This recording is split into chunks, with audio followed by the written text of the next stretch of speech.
खुशामदीद नाज़रीन। पाकिस्तान का सियासी मंजरनामा जिसमें इस वक्त तगदो की जारी आईनी तरामीम के हवाले से एक तरफ कहा जाता है कि चार्टर ऑफ डेमोक्रेसी के मुताबिक आईनी जो अदालत है उसका क़याम अमल में लाया जाएगा, दूसरी तरफ उसके क़याम के हवाले से ये शख्सियात की तयनाती के हवाले से पर्सन स्पेसिफिक की बड़ी गूंज सुनाई देती है। बिलावल भुट्टो जरदारी साहब ने कहा कि हम पर्सन स्पेसिफिक कानून कोई नहीं लाना चाहते, हमारी तरफ से काजी फाइज ईसा साहब उसके जज लगा दिए जाएं या मंसूर अली शाह साहब लगा दिए जाएं, हमें कोई एतराज़ नहीं है। हमारा तो मकसद ये है कि आईनी अदालत का क़याम हो और नई मिसाक जमहूरियत में हमने विफाकी आईनी अदालत के क़याम के ऊपर इत्तफाक किया है, लेकिन हमारी ख्वाहिश ये है कि सूबाई आईनी अदालतें भी हों। अब इस ज़मन के अंदर जो आईनी तरामीम पार्लियामान के अंदर पेश की जानी है कि जिसके बारे में कयास आई गई हैं कि इस हफ्ते या फिर जो नेक्स्ट वीक है उसमें पेश की जाएंगी, तब इस ज़मन के अंदर नंबर गेम किस तरीके से पूरी होगी? क्या तब तक 63A नजर सानी केस का फैसला आ चुका होगा, और अगर आ चुका होगा तो नंबर गेम किस किस पार्टी से पूरी की जानी है? मौलाना फजलुर रहमान साहब को मनाने के हवाले से जो टास्क माजी करीब में सौंपे गए थे उसके नतायज अभी तक क्या निकले हैं, और अभी की जो तगोदो है वो क्या समर लाएगी मुस्तकबिल में? इसी बारे में बात करने के लिए हमें ज्वाइन किया है पाकिस्तान पीपल्स पार्टी के रहनुमा सूबाई वजीर हैं सिंध के, बहुत शुक्रिया शर्जील नाम मेमन साहब इस हवाले से अपना वक्त देने के लिए। सर, बात यह है आईनी तरमीम के हवाले से, मौलाना के बगैर हम कोई तरमीम नहीं करेंगे, ये कहा है आज इरफान सिद्दीकी साहब ने। उन्होंने कहा जी मौलाना हमसे हैं, हम मौलाना से हैं। क्या मौलाना मान जाएंगे जो कुली तौर पे ही पहले पूरे मुसव्वदे को रद्द कर चुके हैं? बिस्मिल्लाह, शुक्रिया जनाब। देखें जी, यही अच्छी अप्रोच होनी चाहिए जैसे इरफान सिद्दीकी साहब ने कहा, और chairman peoples party Bilawal Bhutto Zardari साहब भी यही बात कहते हैं कि जी सबको का कंसेंसस लें और सबको ऑन बोर्ड लें, और हर कोई भी तरमीम ज़्यादा अच्छी तब होती है कि जब सब लोगों का उसमें इनपुट होता है। हम तो ये कहते हैं कि जी पीटीआई जो है उसको भी इसमें शामिल होना चाहिए, वो भी अपनी राय दे, और वो अपने देखें अगर वो प्रोसेस से भागेंगे या उसको उससे हटेंगे तो हो सकता है कि वो उनको जो सबूत ना करें, लेकिन अगर वो आएंगे प्रोसेस में बैठेंगे, बातचीत करेंगे, अपनी वो अमेंडमेंट दें, अपनी सजेशंस दें, तो हो सकता है कि वो उनको भी सूट करे वो चीज़।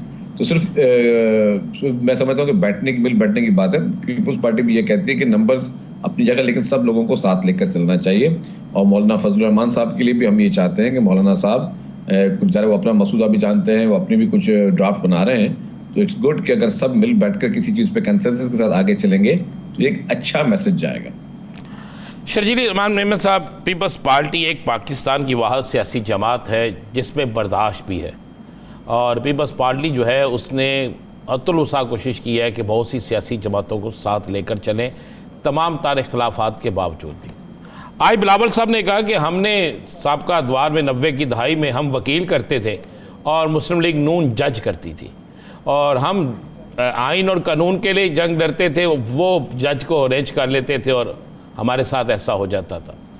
आज फिर उसके जवाब में मियां नवाज शरीफ ने कहा है कि जनाब सिर्फ हम ही हैं जो सबसे ज़्यादा काम करते हैं, हमारा ही सूबा है, इसके अलावा और कोई कहीं भी नहीं है। तो आप इसका किस तरह मुआवजा करते हैं पीपल्स पार्टी का सिंध के हवाले से भी और वफाक के हवाले से भी, और नवाज शरीफ की आज की तकरीर और बिलावल साहब की तकरीर गुफ्तगू जो है? देखिए ये हकीकत बात है कि जितनी जुडिशल एक्टिविज्म का शिकार पाकिस्तान पीपल्स पार्टी रही है, पाकिस्तान में कोई भी ऐसी जमात नहीं है जो जुडिशल एक्टिविज्म का इतना रही हो शिकार। आप देखें कि इफ्तिखार चौधरी साहब का दौर था तो इफ्तिखार चौधरी साहब के नूर नज़र PMLN थी, फिर साकिब नसार का दौर था तो साकिब नसार के नूर नज़र PTI थी, फिर बंदियाल साहब का दौर आया तो वो भी उन्होंने भी PTI को अपने आंखों का तारा बनाया। पाकिस्तान पीपल्स पार्टी के लिए कोई एक आप जज नहीं कह सकते कि जी हाँ ये अदवार में पीपल्स पार्टी को जो है किसी सुप्रीम कोर्ट के चीफ जस्टिस ने या किसी ने उसको जो है फ़ायदा दिया। हाँ, पीपल्स पार्टी को मारे बहुत पड़ी, कोड़े बड़े पड़े, फांसियों के फंदे ज़रूर मिले, पीपल्स पार्टी को मुश्किलातों का सामना करना पड़ा। 12 साल तक मोहतरम आसिफ अली जरदारी साहब बगैर कन्विक्शन के जेल में रहे। मोहतरमा बेनज़ीर भुट्टो शहीद की 2 हुकूमतें डिसॉल्व की गई जब सुप्रीम कोर्ट में गए, उनको इंसाफ नहीं मिला।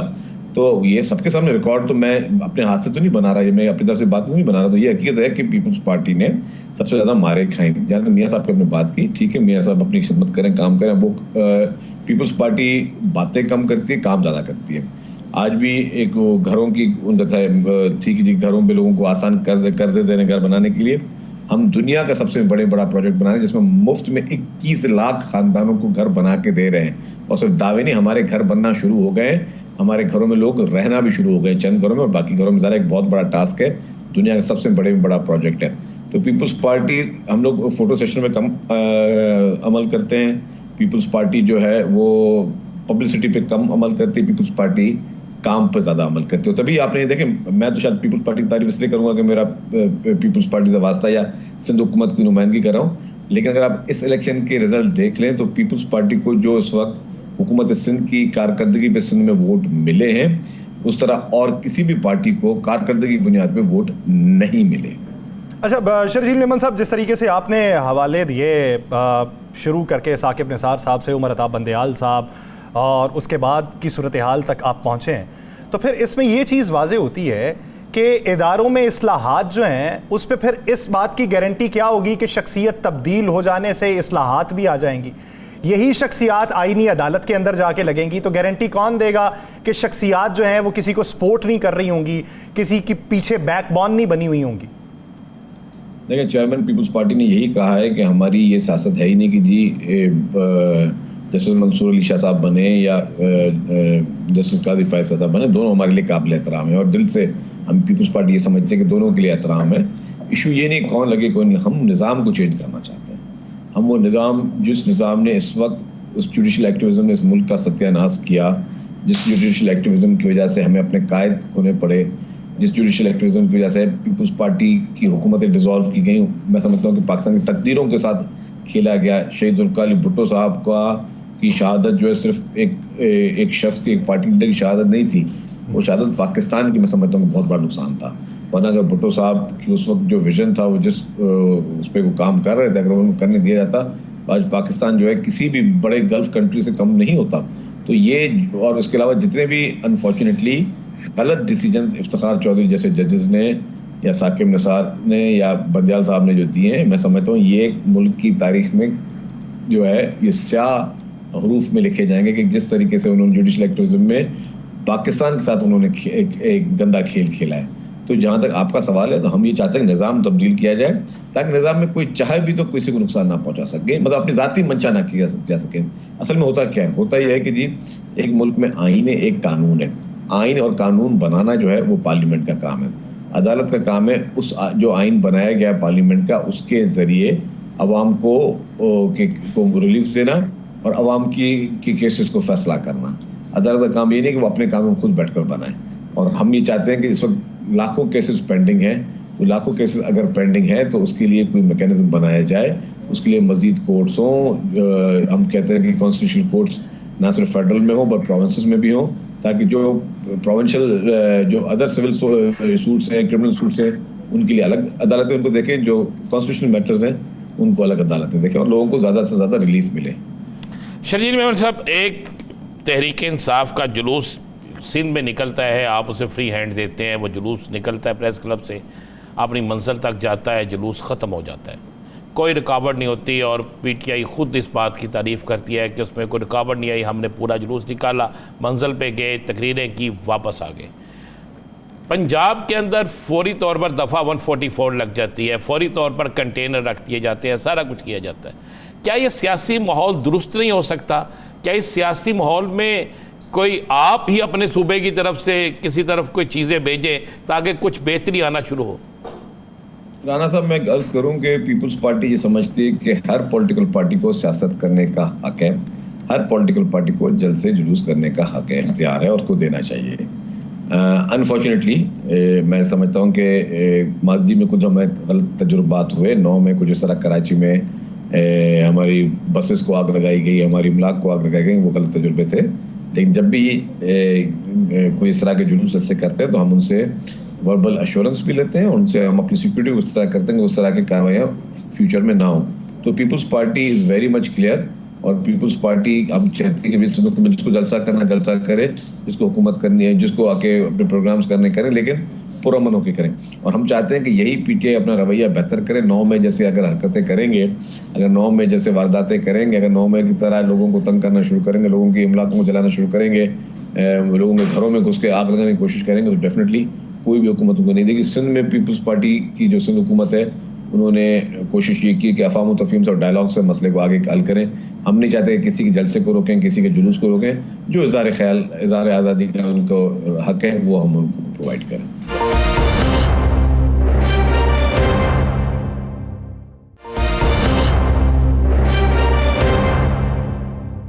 तो यही पंजाब वालों को भी पैगाम दे देना, आपकी बात तो सुन लेते हैं। मैं यही कह रहा हूँ शर्जील भाई, मैं चूंकि आपको जानता हूँ ना भरा, मुझे पता आपकी बात सुन ली जाती है, तो कह दें आप।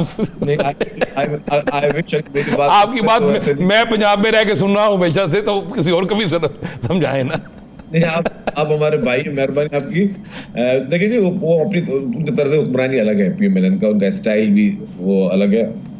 हम पीपुल्स पार्टी का तर्ज हुक्मरानी जो है वो आजिज़ी वाला है, हाथ जोड़ के हम काम करवाते हैं, और हम शायद मिन्नतें करके लोगों को बोलते हैं यार मेहरबानी करके यार देखना, कोई तोड़ फोड़ नहीं करना, मेहरबानी करके जो पुरअमन तरीके से करना, हम आपको वो सहूलत देने के लिए तैयार हैं, हम आपको पानी पिलाने के लिए तैयार हैं, हम आपको वहाँ को रोटी खिलाने के लिए तैयार हैं, लेकिन इज्जत के साथ अपना काम करें। कथा कलामी के लिए माजरत सर, हाथ तो यहाँ पे भी हाथ जोड़ के ही काम करवाने वाली बात है। वो अलग बात है कि आप उधर खुद हाथ जोड़ते हैं, यहाँ पे अगलों के जुड़वाए जाते हैं। हम स्किल लोग हैं, हम पॉलिटिकल वर्कर लोग हैं, और हम समझते हैं कि जितना बेहतरी यही है कि अफवाह मुतफीम से काम हो। देखिए कोई लड़ाई झगड़ा नहीं है, अगर कोई आज एक पॉलिटिकल पार्टी में कल दूसरा पॉलिटिकल पार्टी में दुश्मनियां नहीं है। मैंने आज भी मेरी प्रेस कॉन्फ्रेंस में मैंने कहा था, खुदा न खासा हम नहीं चाहेंगे कि जो पीपल्स पार्टी की लीडरशिप के साथ अदालतों ने किया है वो हम खुदा न खासा चाहेंगे कि इमरान खान के साथ भी वही हो। हम कभी नहीं चाहेंगे खुदा न खासा कि जी इमरान खान की जान को नुकसान हो, हम कभी नहीं चाहेंगे कि जो उनके लिए कोई तकलीफ हो, लेकिन वो भी अपने रवैये को ठीक करें। वो जो एक उन्होंने अपनी एक अनापरस्ती बनाई हुई है और मुल्क को नुकसान पहुंचाने के लिए वो कोई कसर नहीं छोड़ते, पोलराइजेशन के लिए कोई कसर नहीं छोड़ते, लोगों को तकसीम करने में कोई कसर नहीं छोड़ते, पॉलिटिकल माहौल को आलूदा करने में कुछ कसर नहीं छोड़ते, नौजवान नस्ल को गलत राह पे लगाने में कोई कसर नहीं छोड़ते।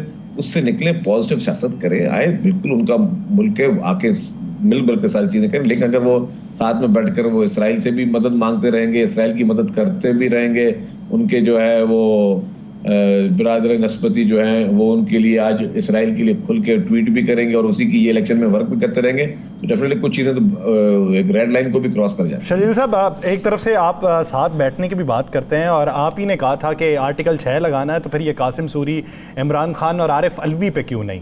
तो जब जिसके बारे में गद्दारी का चीज़ उनसर पैदा हो जाए, तो फिर उसके बारे में साथ बैठाने की बात कहाँ होती?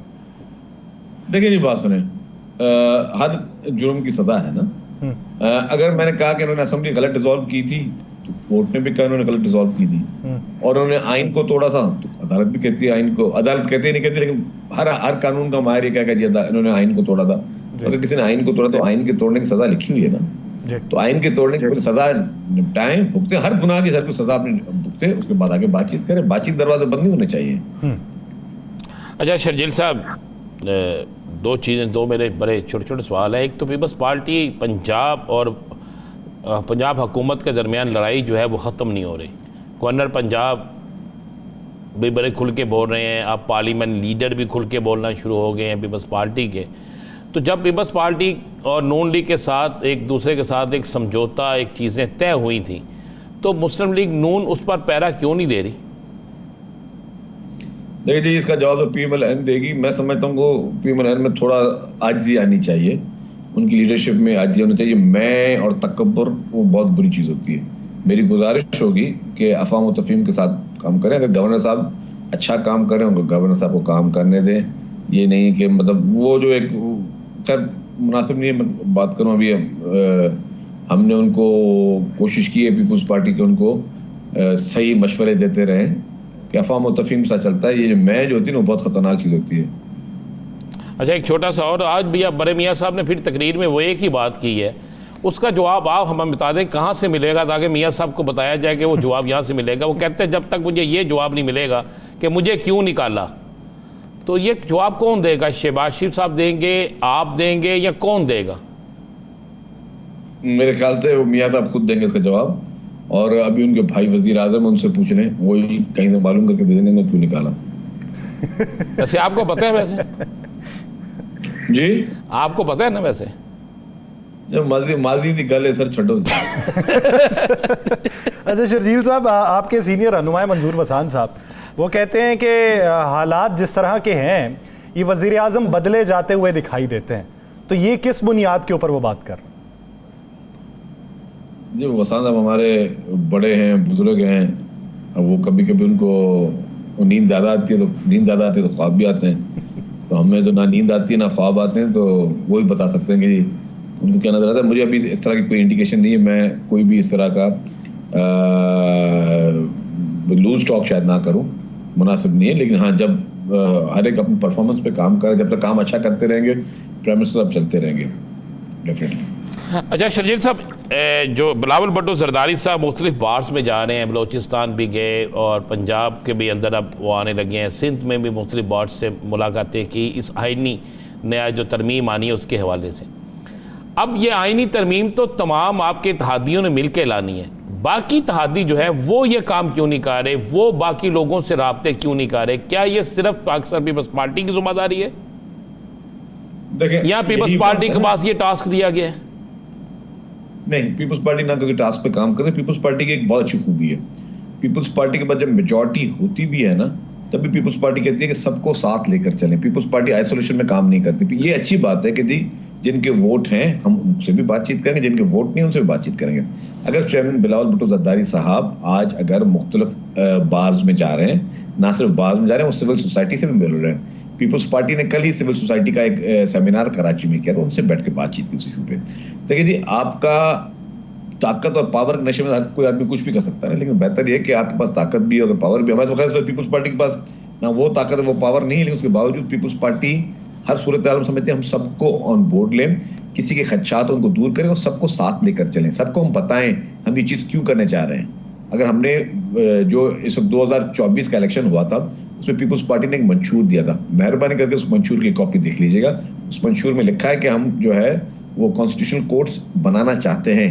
हालांकि 2024 के उस इलेक्शन में हमें ये मालूम नहीं था कि जी ये हालात कोई आने वाले हैं या को हमने कोई फोर्स ही करके लिखा था, लेकिन चेयरमैन बिलावल भुट्टो जरदारी साहब ने मीसाक जमहूरी जो कि मोहतरमा बेनज़ीर भुट्टो साहबा का साइन करदा डॉक्यूमेंट था, उसके पस मंजर में उन्होंने इस बार अपने मंशूर में ये चीज़ को इंक्लूड किया, क्योंकि वो समझते हैं कि इस मुल्क में इस वक्त की ज़रूरत यह है कि लोगों को आम इंसाफ दिया जाए, लोगों के दरवाजे पे नॉक करके उनको इंसाफ दिया जाए, लोगों को 20-20 साल 30-30 साल अदालतों के चक्कर नहीं काटने पड़े, लोगों को वहाँ पे जो है अपनी जिंदगियों के में फैसले मिले, लोगों के मरने के बाद उनके फैसले ना मिले, जिसकी वजह से अवाम बहुत ज़्यादा परेशान है। तो वो सारे चीज़ें मद्देनजर रखते हुए chairman peoples party Bilawal Bhutto Zardari साहब ने कहा कि मैं तमाम बार एसोसिएशन से रब्ता करूँगा, मैं वकला बरादरी से रब्ता करूँगा, मैं जो है सिविल सोसाइटी से रब्ता करूँगा, मैं मुख्तलिफ पॉलिटिकल पार्टी से रब्ता करूँगा, उन पार्टी से भी रब्ता करूँगा जो कि पार्लियामेंट में हैं या पार्लियामेंट में नहीं है, क्योंकि हम चाहते हैं ये नहीं कि अगर आपके पास नंबर गेम है भी सही और आप एक रवैया अपना चेंज कर दें, आपका रवैया कि सबको साथ लेकर चलें। चले शर्जील साहब, जितनी फ्लेक्सिबिलिटी सर अगर साथ लेकर चलने की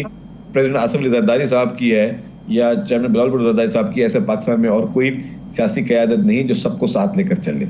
अच्छा सर, जिस तरीके से बिलावल साहब ये कहते हैं कि आईनी मजबूरी भी है और ज़रूरी भी है, तो फिर इस ज़मन के अंदर अगर मौलाना नहीं मानते, मफरूज़े पे बात कर लेते हैं, मौलाना नहीं मानते, 63A का फैसला आ जाता है जिसमें वोट का शुमार होना होगा, तो ऐसी सूरत में नंबर गेम कहाँ से पूरी होगी? क्या राबितों के अंदर हैं मुख्तलिफ जमातों के रहनुमा जो अपोजिशन बेंचेस में बैठे हों?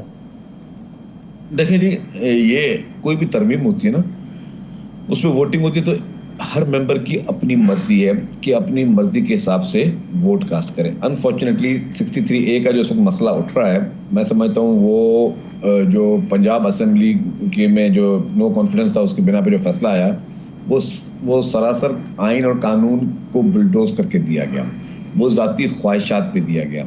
क्योंकि जो वोट ऑफ नो कॉन्फिडेंस होता है वो जहाँ जहाँ कानून है वो कहाँ कानून शामिल है। आपके बरतानिया में भी वोट ऑफ नो कॉन्फिडेंस है, आपके यूएस में भी वोट ऑफ नो कॉन्फिडेंस है। ऐसा नहीं होता है कोई भी चीफ मिनिस्टर या प्राइम मिनिस्टर आ जाए फिर वो अगर वो मिसाल के तौर पर वो डिक्टेटर बनना शुरू कर दे या वो कहे कि जी मैं आज मैंने मिसाल दी, कोई एक प्राइम मिनिस्टर आता है वो कहता है जी इस मुल्क की आधी आबादी को ख़त्म कर दो, वो ऑर्डर दे देगा जी आधे लोगों को मार दो, तो क्या पार्लियामेंट उसको इंडोर्स करेगा? ज़ाहिर अगर जिन लोगों को वो बात पसंद नहीं आएगी वो कहेंगे जी हमें इसको हटाओ, इस शख्स को ये पागल वाली बात कर रहा है। अगर हटाने के लिए वोट ऑफ नो कॉन्फिडेंस लेके आएगा तो क्या अदालतें ये कहेंगी कि नहीं जी इसका वोट काउंट ही नहीं होगा? ये अदालतें नहीं कह सकती। आपने वोट उसका काउंट करना है, फिर उसके बाद जो कॉन्सिक्वेंसेज हैं, अगर स्पीकर को रेफरेंस भेजना है या इलेक्शन कमीशन को रेफरेंस भेजना है, वो सारी चीज उसके बाद होंगी। लेकिन ये आप नहीं कर सकते कि आप एक उसको आप और आपके 63A में वो चीज मौजूद है, आपके कानून में मौजूद है। कानून को तब्दील करना सिर्फ पार्लियामेंट का इख्तियार है, किसी कोर्ट का इख्तियार नहीं है। और अगर कुछ जज हज़रात ने माजी में अपनी ज़ाती ख्वाहिशात पे, अपनी ज़ाती पसंद या नापसंद पे या इमरान खान के इश्क में आके कुछ कानून को उन्होंने बुलडोज किया है या कानून की लताड़ की है, तो इसका मकसद ये कतन नहीं है कि कानून की वो चेंज कर सकें। कानून चेंज करने का इख्तियार सिर्फ पार्लियामेंट को है। तो इसलिए 63A की भी मैं बात कर रहा हूँ कि हर एक शख्स का पूरा खुला इख्तियार है, जिसको वोट दे, जिसको वोट ना दे। जहाँ मौलाना साहब की बात है, हमारी ख्वाहिश भी होगी और हमारी उम्मीद भी होगी मौलाना साहब जो उनके जहन में तजावीज़ है या तरमीमें करना चाहते हैं, उसमें मौलाना साहब भी इसका हिस्सा बने। जो तरमीम करवाना चाहते हैं मौलाना अपनी सिफारिशात पेश करें और हर बंदे को ये हक है कि वो अपनी मर्जी का वोट दे सके। बहुत शुक्रिया सूबाई वज़ीर इत्तलात सिंध शर्जील इनाम अहमद वाले से अपना वक्त देने के लिए। नाज़रीन दीगर इश्यूज़ पे बात करेंगे एक शॉर्ट ब्रेक के बाद, कहीं नहीं जाएगा। Stay with us.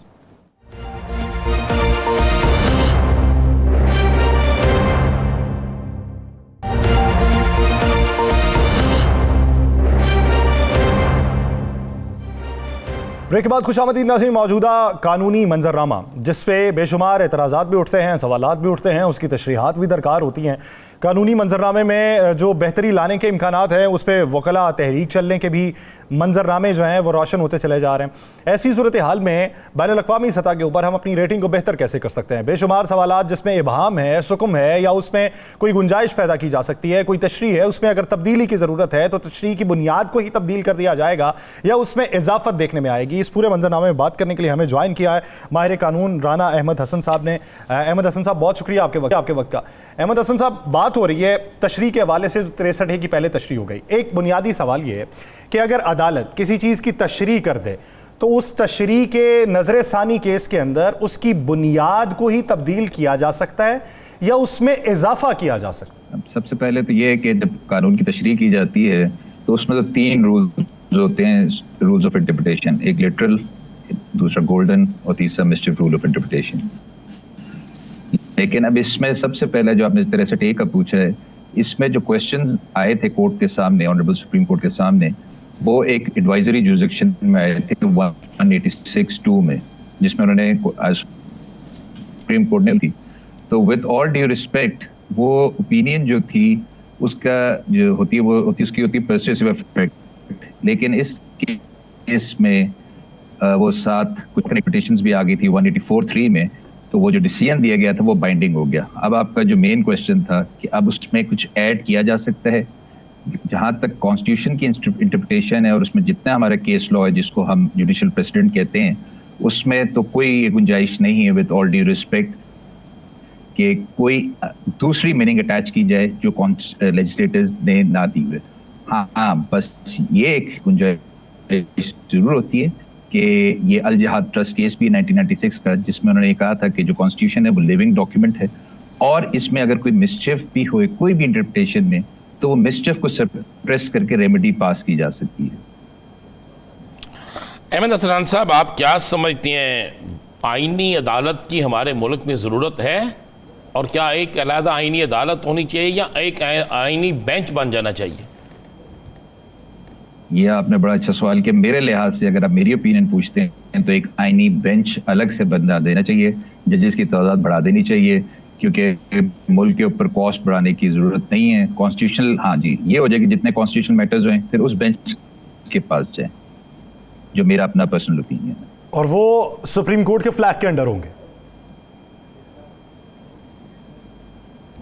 अगर उस तरह होए तो बहुत बेहतर है, लेकिन अगर आपका वही क्वेश्चन है कि कॉन्स्टिट्यूशनल कोर्ट बन सकती है तो बिल्कुल जी, लेजिस्लेटर्स बना सकते हैं। लेकिन ये मेरा एक अपना ओपिनियन है कि रात दिन कि जब उस पर इतनी कॉस्ट लगाई जाए तो बेहतर यही है कि कॉन्स्टिट्यूशनल एक सुप्रीम कोर्ट है आपके पास, उसी में आप बेंचेस बना दें और जजेस की तादाद बढ़ा दें। अच्छा अहमद साहब, जो दुनिया के मॉडल की बात की जाती है कि बेशतर ममालिक के अंदर आईनी अदालतें मौजूद हैं, वो आईनी अदालतें सुप्रीम कोर्ट के अंडर होती हैं या नहीं होती? और अगर वो सुप्रीम कोर्ट के अंडर नहीं होती तो उन ममालिक में क्या कॉमन लॉ मौजूद होता है?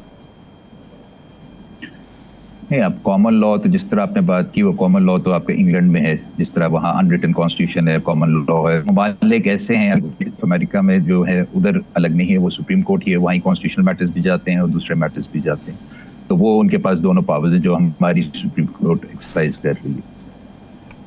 आप सुप्रीम कोर्ट जुरिसडिक्शन भी है और राणा साहब, आप मौजूदा हालात जो सुप्रीम कोर्ट के देख रहे हैं जिसमें वाज़े तौर पर ख़तो किताबत और जजिस का एक दूसरे के मतलब ख़तो किताबत में जो लिखना है, इसके बाद आप आने वाले सिनेरियो में क्या देख रहे हैं सुप्रीम कोर्ट के हवाले से?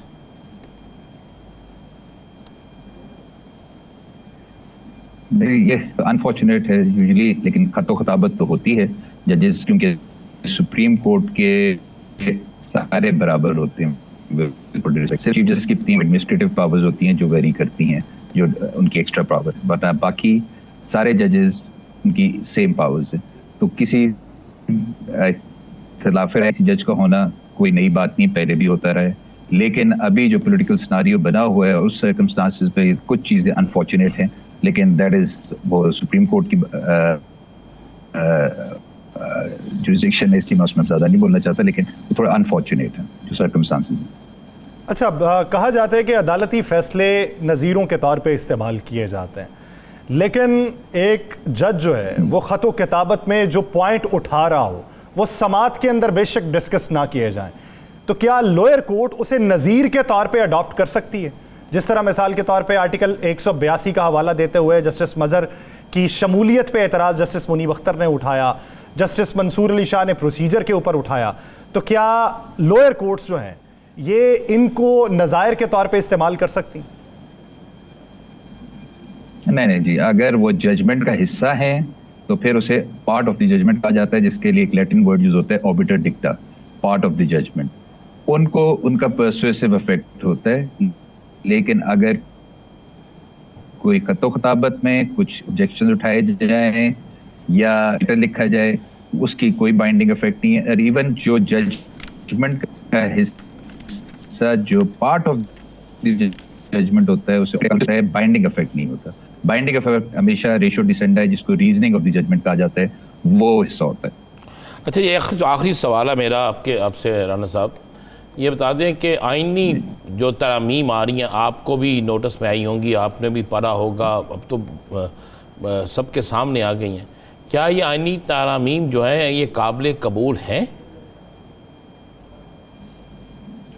लेकिन जी, जब तक जो कॉन्स्टिट्यूशन हमारा कहते हैं 2/3 मेजॉरिटी से अमेंडमेंट हो सकती है, तो वो तो लेजिस्लेटर्स कर सकते हैं। जहाँ तक कुछ इश्यूज ऐसे हैं जो आजकल पॉलिटिकल इश्यूज बने हुए हैं, उसको नज़र में रखते हुए कुछ जो पार्टीज हैं उन्होंने उस पर एग्री नहीं किया, दैट इज़ वाई वो जो 2/3 मेजॉरिटी है वो नहीं हो रही।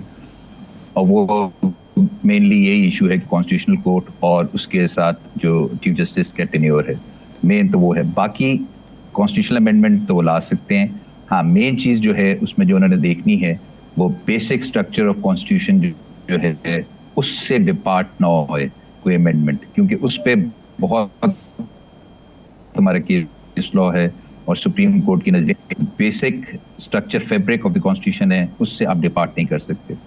और anything which is against the injunction of Islam, वो तो हो ही नहीं सकता। सही, यानी आइन का बुनियादी ढांचा जो है उसको तब्दील नहीं किया जा सकता और उसके अलावा जो है वो तरामीम हो सकती हैं। बहुत शुक्रिया राना अहमद हसन साहब इस हवाले से के लिए। नाज़रीन, प्रोग्राम का वक्त खत्म हुआ चाहता है, मुझे और राना साहब को दीजिए इजाज़त। आपसे मुलाकात होगी कल। अपना बहुत सा ख्याल रखिएगा। अल्लाह ने के बाद।